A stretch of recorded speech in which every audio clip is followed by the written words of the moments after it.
Alright, so who am I here with? Billy motherfucking Bleu. You already know what's going on. Alright, so for the people out there that don't really know, just explain a little bit about yourself and what you do.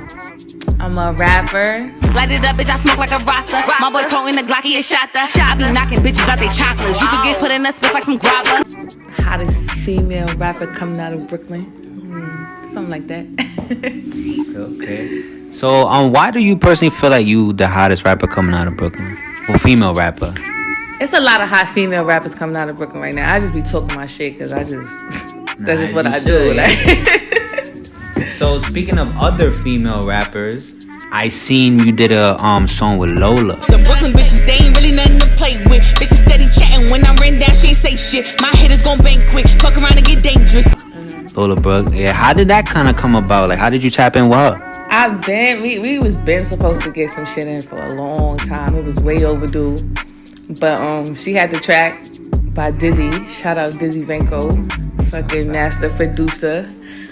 She had a track by Dizzy, and she had laid it or whatever. And she just hit me one day like, yo, I got this track. I'm like, send it to me. She sent it to me. I'm like, oh yeah, let's do it. So I wrote my verse real quick and sent it back to her. We ain't think it was going, like, we knew it was fire, you feel me? Like, it was fire. We knew it was fire, but we didn't think it was going to take over like how it did. That shit like really went crazy. How was that feeling? Like you seeing it take over and like go crazy? Like how was it? It felt good because the city was like that song was so New York. Like it was so New York. Yeah, I remember hearing people like in the clubs. Like, I remember hearing that shit. That shit is so New York. It was so Beastie, so Timberland boot, so suck my dick, so bacon, egg, and cheese. Like the shit was just so New York. Yeah. That like when New York was fucking with it, it was like, oh yeah, okay, y'all still fuck with some real shit. Y'all still. You be getting love outside of New York, like when you go to like shows and shit. I get fucking everybody. I used to live in LA too, so I was back and forth from New York to LA. So I had like a lot of like, you know, I was performing the shit out there, working with mad artists out there and shit. But I really get love from everywhere. The shit be weird, like it be the weirdest, randomest places. Like, who was some of the artists you was tapping in with out in LA and shit like that? Well, when I first went to LA, I was working with Scheme. I don't know if you How long ago was that? That was like 5 years ago. What? Yeah, I was working with Scheme. At that time, he was I think he's still signed to Generation now. You know, with Uzi and all that. I know the comments is gonna kill me. The comments gonna kill me, but I don't. He's a goat. He's a goat. He's a living legend. If you don't know Scheme, I'm sorry. That's West Coast shit though. He lived on the West. But yeah, I was fucking with them and they whole clique and you know. But mad artists out there fucking.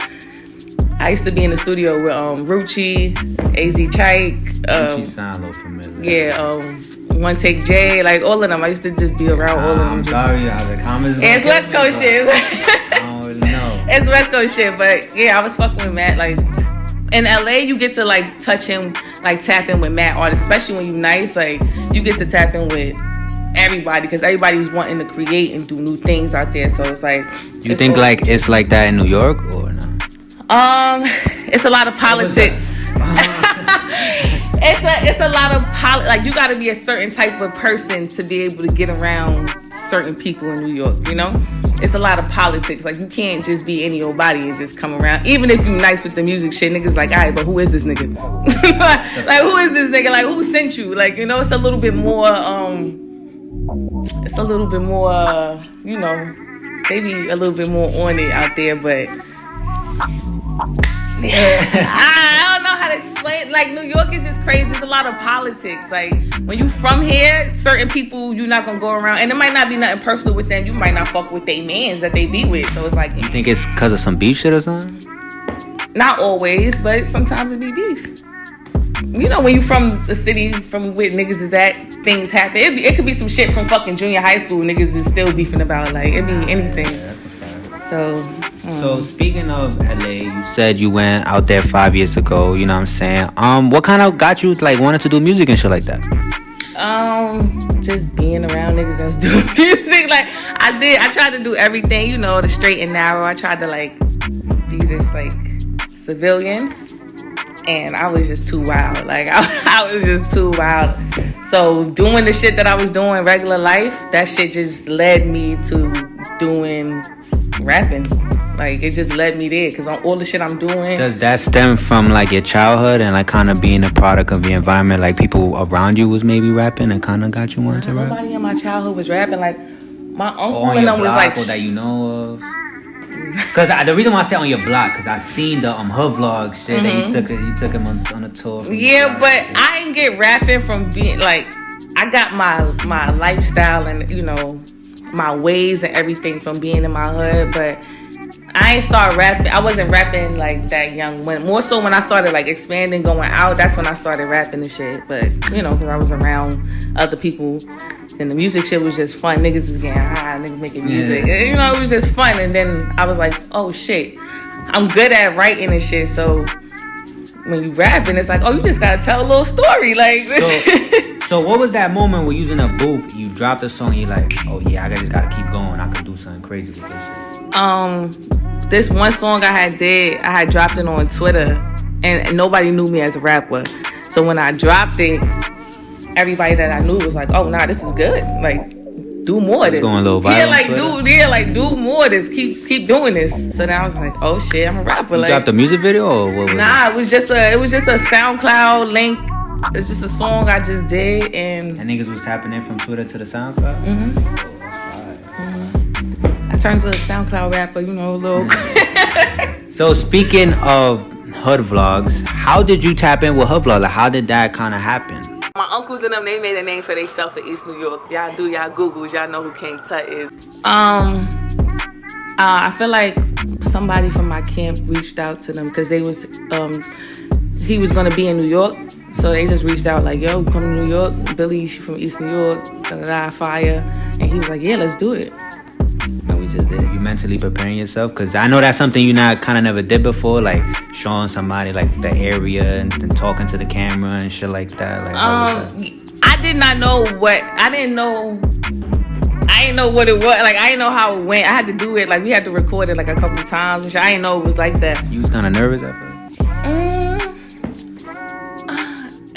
I wasn't nervous. It was kind of weird because I'm in the hood with this nigga with a camera and we going all around. Everybody's like, what the fuck is going on? I'm like, it's hood vlogs. I want to get in and say some shit. It's hood vlogs. But no, I wasn't nervous. It was regular. Like, it's regular. Just going around the hood. Like, all my friends from growing up is outside and shit, so we was chilling. I feel you on that. So back to the, females and stuff like that. I seen that you was on the radar. Listen, now I told them this the warm up. I be ready when the winter's done. I ain't birth these bitches, they my nephews like my sister's son. It was a whole bunch of females that came together on the cypher.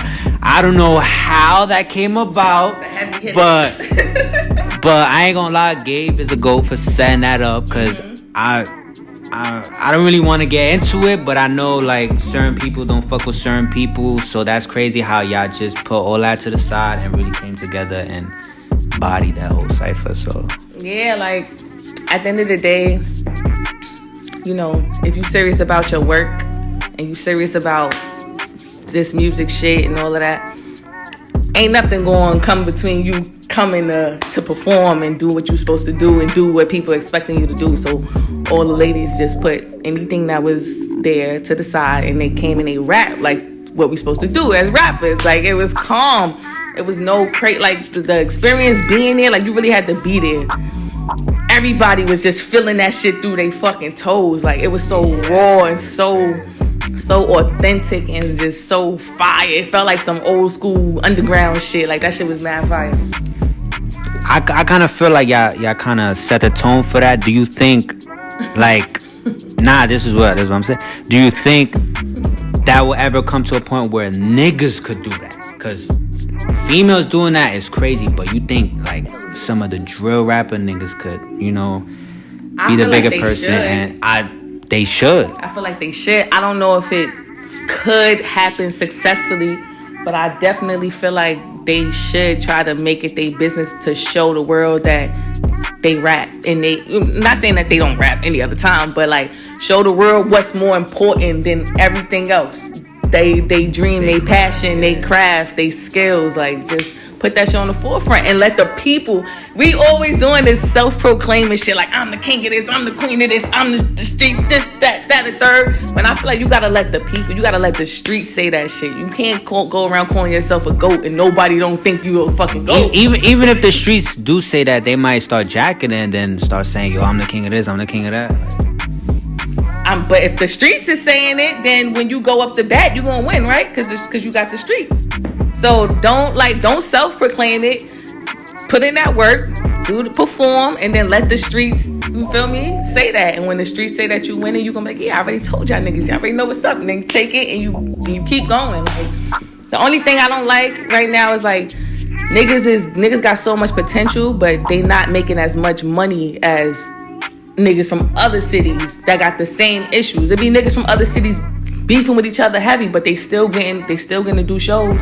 They still getting to move around, do meet and greets with their fans. They still getting to be an artist. Like, out here, you know, niggas is getting locked up and doing dumb shit. Niggas get locked up everywhere else too. Like, niggas do the same shit, but still, like, the artists in other fucking cities and shit, they get to capitalize off of their shit more than we get to. You feel me? And that's the only thing that's like, there's no point of us fucking doing all this, getting all these views, doing all of this shit and not getting paid for this shit. Like, feel me? Hey, you might get locked up because you might be a wild nigga. But at least if you can take care of your family off the shit, then fuck all that other shit. Like, you gonna deal with that. You gotta deal with that. You know what you're doing in the streets.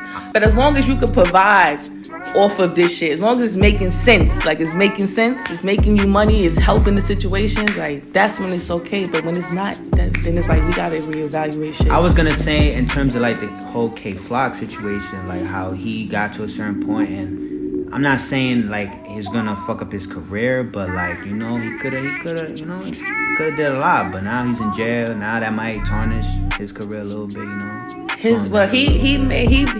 put in a lot of work.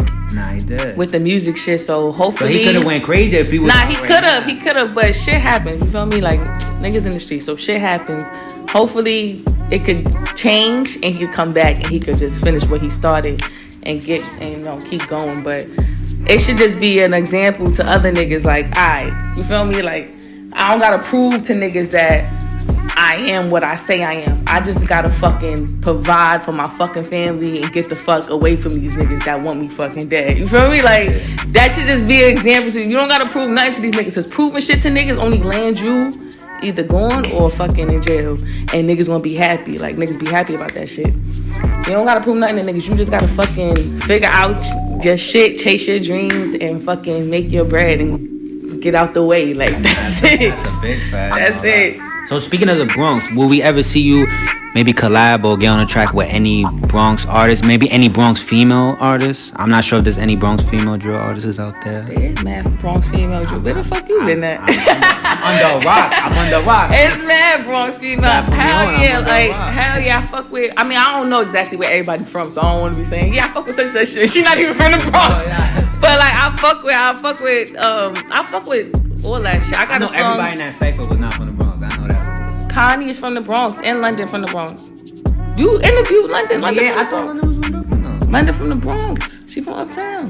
But that's not the Bronx. That's like that's Uptown. That's further than the Bronx. That's closer to fucking. I don't consider that the Bronx though, in a way. Like, that's the Bronx. Yo, is that really the Bronx? That's the Bronx. So we jacking Harlem is the Bronx. That shit. That's Uptown is past the regular Bronx that you know, like South Bronx. Uptown is like 230 Gun Hill Road type shit. That's like going towards like fucking, what is it, Mount Vernon type shit. So what point, like between Harlem and the Bronx, like let's say you pass by Harlem, at what point is that considered the Bronx? Like, and they pass that bridge. When you go past the bridge, that's at 135th, passing 135th or 145th. I'm not from Uptown. I'm from Brooklyn. She's from the Bronx. Yeah, but London's definitely from the Bronx. I thought she was from Harlem though. I ain't gonna lie. I thought it was Harlem. I guess Harlem is the Bronx now. Okay. She from the Bronx. But yeah, I got a song with London. I got a song with Connie. The new girls that's coming up, I be watching they shit if if they want to fuck with me, I'll fuck with them. Like, I'll fuck with everybody. I did a song with Shy K. Oh, word? Yeah, it ain't come out. I don't know if it's ever gonna come out, but you got like a little snippet or something? You trying to hit the lead? I don't know, man. Little 10-second, 15-second, nothing crazy, like a little preview. I don't know if I could. That ain't my song. You feel me? You're trying to get me in trouble. I should just play your verse then, sound like, you know what I'm saying? Like, I ain't got nothing. I gotta find the shit. Cause we did it in like April, so it was a minute ago. Like, but I don't know if it's ever gonna come out. Shout out to Shy K, he doing his thing. But that'd be dope if it do come out. Yeah, that would be dope. It was a cool song. Good energy. I know you got it on me, boy. I'm gonna see if I can find the email, man. Why are you trying to get me in trouble? Nah, you ain't gotta play his verse. You can play his verse. That's cool. They gonna be like, yo, G lead this song. I'm like, I was trying to get like a little exclusive, you know what I'm saying, on Marty TV, you know what I'm saying, but it's cool. Alright, so for any aspiring female artists or any upcoming female artists, do you have like any message that you want to give to the youth out there that's coming up and shit like that? If this is really what you want to do, put your all into it. Stay focused. Fuck all them fake ass people that's gonna come around you. You gotta do it because you want to do it, and you gotta prove to people why you say you are who you are, and prove to them, show them something to want to support you. And just don't disappoint your people, you understand? Like, and watch everything you do. Stay the fuck away from these little dirty ass niggas. I could curse? Yeah, Stay the fuck away from these little dirty ass boys, cause when you lit, they just be trying to take you off your fucking path and fuck. I think you was gonna say fuck up your pH balance and shit like that. That too, they be trying to fuck up your pH balance. These niggas do not be getting no manicures. Fucking fingers be like dirt and fucking beef patties. But yeah, just stay focused, man. Just stay focused and just stand on whatever you believe in. Cause niggas is gonna try to take you all type of ways. People gonna be like, oh, you should do this, you should do that. Nah, nigga, I'm doing what I wanna do. Like I'm doing what I do. Like if what you like doing and you being you got you in front of people's faces, that's enough proof right there that you good, and just follow, just stay true to yourself and just follow your intuition and follow your gut, and don't let niggas play around with you. Yo, that was that was a good ass message. I ain't even gonna hold you, son. Don't let niggas play around with you. So, where the people can find you at? Like your SoundCloud, YouTube, Instagram, all that good stuff. THC Billy B on Instagram. THC Billy Bleu on TikTok. My TikTok lit right now. Go follow my shit. Yeah, THC. Once you type in Billy B, you gonna see me. It's me. Okay. So, any upcoming projects, single releases, music video, anything you got coming up that you want to let the people know? I'm about to drop a video on Valentine's Day. Yeah, I cleared my whole page out and everything, so people's confused about what's going on. So I hope this don't come out before Valentine's. It's probably gonna come out. It's probably gonna come out tomorrow. I ain't gonna. Shit. Well, it's coming out on damn, y'all about to see everything. It's coming out on Valentine's Day. It's lit, and yeah, we gonna turn up, and I'm gonna just stay consistent this year. So I'm gonna be in y'all face. I know y'all gonna be annoyed, but I'm gonna fuck. Yo, I ain't gonna lie. This whole time we was doing the interview, you look mad good, but I ain't gonna lie. I was looking at your titties and shit like that. I was trying to see it, man. What the fuck is wrong with you, bro?